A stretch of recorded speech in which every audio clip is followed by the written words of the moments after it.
And I'm your host in this course, and I'll teach you the very first topic of our course, carbohydrates and glycobiology. That is introduction to carbohydrates. So let's move to our topic, carbohydrates. आपको पता होना चाहिए कि हमारी body को जैसे दीगर चीज़ों की ज़रूरत होती है, न्यूट्रिएंट्स की ज़रूरत होती है, जैसे हमारी बॉडी को प्रोटीन, लिपिड्स और इसके अलावा जो दूसरे बायोमोलिक्यूल्स होते हैं जैसे डीएनए है, तो इस तरह के जो लाइफ मॉलिक्यूल्स होते हैं आपकी बॉडी के अंदर, उनके अंदर जो बेसिक स्केलेटन होता है दैट इज़ कार्बन। और वो कार्बन सोर्स कहाँ से आता है? वो इन्हीं कार्बोहाइड्रेट से आता है। न सिर्फ हमारी बॉडी के स्केलेटन को बनाने के लिए कार्बोहाइड्रेट्स इम्पोर्टेंट होते हैं, बल्कि आपके जो एनर्जी नीड है उसको भी पूरा करने के लिए आपके पास कार्बोहाइड्रेट बहुत ज़रूरी होते हैं। इसीलिए कहते हैं कि carbohydrates are the most abundant biomolecules on earth. Each year photosynthesis convert more than 100 billion metric tons of carbon dioxide and H2O into cellulose and other plant products। हर साल जो है वो 100 बिलियन मैट्रिक टन जो है वो carbon dioxide और जो water है वो सेलुलोज और दूसरे प्रोडक्ट के अंदर कन्वर्ट होता है। हमें पता है सेलुलोज जो होता है वो भी आपके पास पॉलीमर्स होता है ग्लूकोज का। तो ग्लूकोज क्या है हमारे पास? ग्लूकोज भी हमारे पास कार्बोहाइड्रेट्स ही होते हैं। इसके अलावा certain carbohydrates like sugar and starches are dietary staple. हमें पता है हमारी बॉडी के अंदर जो कार्बोहाइड्रेट स्टोर होते हैं वो हमारे जो बॉडी के अंदर होते हैं वो ग्लाइकोजन की फॉर्म के अंदर होते हैं, और जो प्लांट के अंदर आपके पास carbohydrate in case of storage form के अंदर होते हैं वो आपके पास स्टार्च होता है। इसके अलावा वो कहते हैं the oxidation of carbohydrate is the central energy yielding pathway in most non photosynthetic cells. इसके अंदर कहता है कि जो आपके पास कार्बोहाइड्रेट्स होते हैं उनकी जो ऑक्सीडेशन होती है वो आपके पास एनर्जी यील्डिंग पाथवे होता है, मोस्टली जो होता है वो नॉन फोटोसिंथेटिक सेल्स के अंदर होता है। यानी कि हमारी बॉडी के अंदर एज ए ह्यूमन जितने भी सेल्स मतलब जिनके अंदर माइटोकॉन्ड्रिया है वो सारे के सारे रिस्पायरेशन करते हैं, सेलुलर रिस्पायरेशन करते हैं, जिसके नतीजे में जो आपकी बॉडी के अंदर ग्लूकोज होता है उसकी ऑक्सीडेशन होती है जिसे हम ग्लाइकोलाइसिस कहते हैं।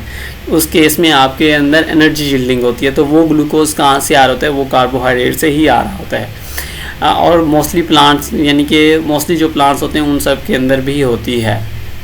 इसके अलावा है insoluble carbohydrate polymers serve as structural and protective element in the cell walls of bacteria and plants and in the connective tissue.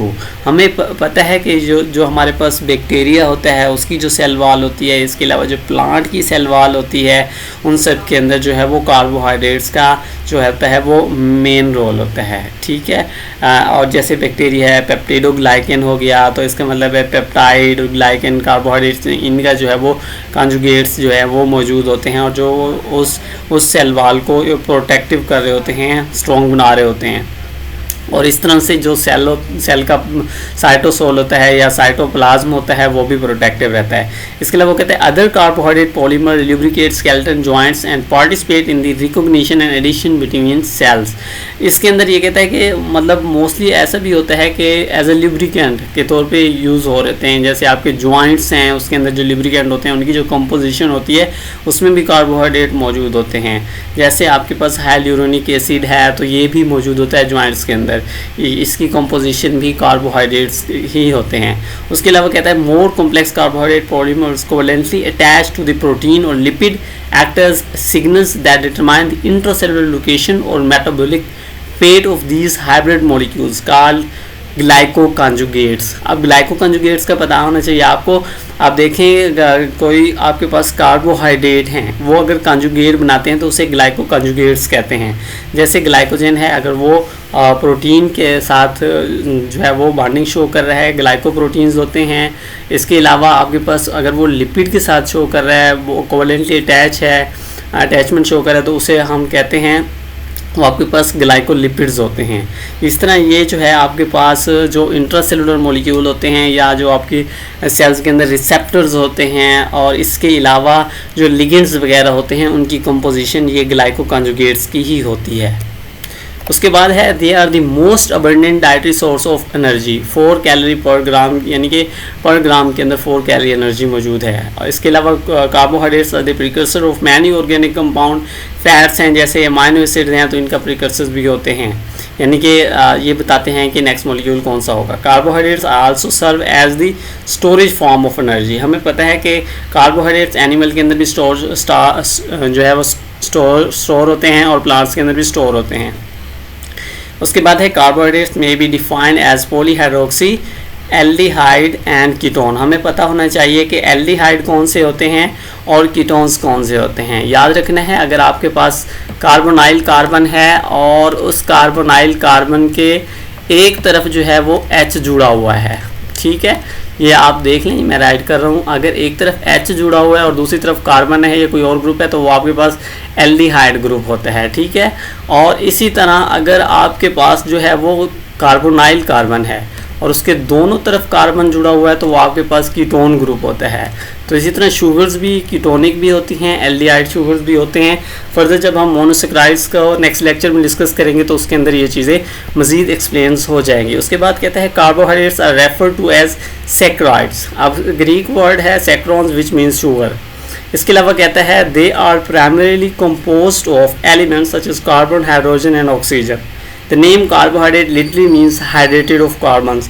वो कहता है कार्बोहाइड्रेट्स अगर लिटरली देखा जाए उनका जो मीनिंग है उसका मतलब है हाइड्रेटेड कार्बन, बट एक्चुअल में ऐसा नहीं होता। हम ये नेक्स्ट स्लाइड में इसमें इस चीज़ को डिस्प्रूव करेंगे।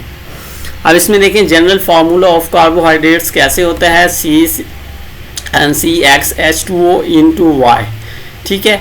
अब ये देखें इसमें x और y की वैल्यू को देखा जाता है। आपके पास जैसे ग्लूकोज है तो ग्लूकोज का फार्मूला होता है C6 होता है और H12 होता है और O6 होता है। अब आप इसमें एक चीज़ नोट करें कि इसमें x और y की वैल्यू इक्वल आ रही है। कैसे इक्वल आ रही है, यहाँ पे देखें H2O के कितने मॉलिक्यूल्स हैं। हमें पता है H2O का जो फार्मूला होता है वो H हाइड्रोजन के 2 और ऑक्सीजन का 1 एटम होता है। तो इसके अंदर देखें यहाँ पे एंड पे ऑक्सीजन के साथ 6 लगे हो। अगर आप इस तरफ 6 से डिवाइड कर दें तो देखेंगे आपके इधर 6 रह जाएंगे और वाटर के भी 6 मॉलिक्यूल ही बनेंगे फिर, क्योंकि इधर जस्ट ऑक्सीजन आ जाएगा, फिर इसके साथ 6 नहीं लगेगा। तो इसमें इस केस में जो x है और y है उसकी वैल्यू इक्वल है, तो ये MCQs बन सकता है।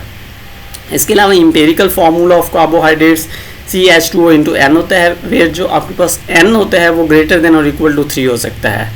वो कहता है the ratio of hydrogen and oxygen is the same as in the water 2:1 but not always same. 2:1 means hydrogen के 2 और ऑक्सीजन का 1।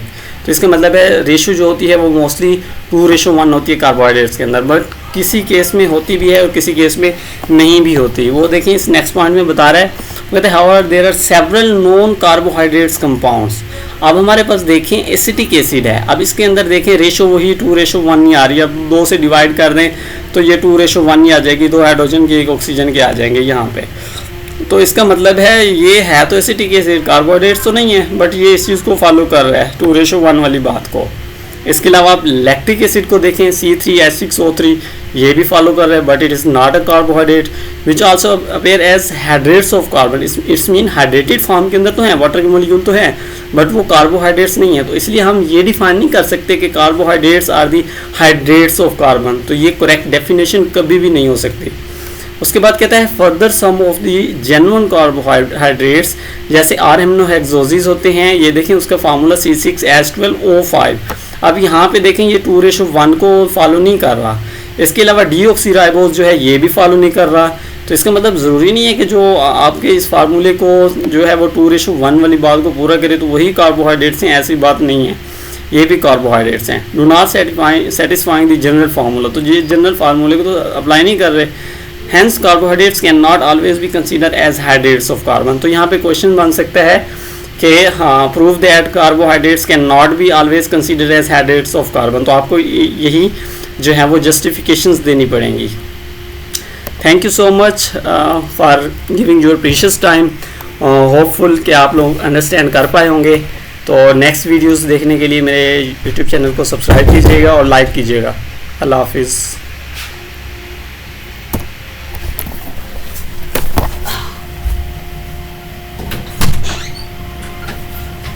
आवाज में हेलो हेलो हाँ जी चलाता हूँ।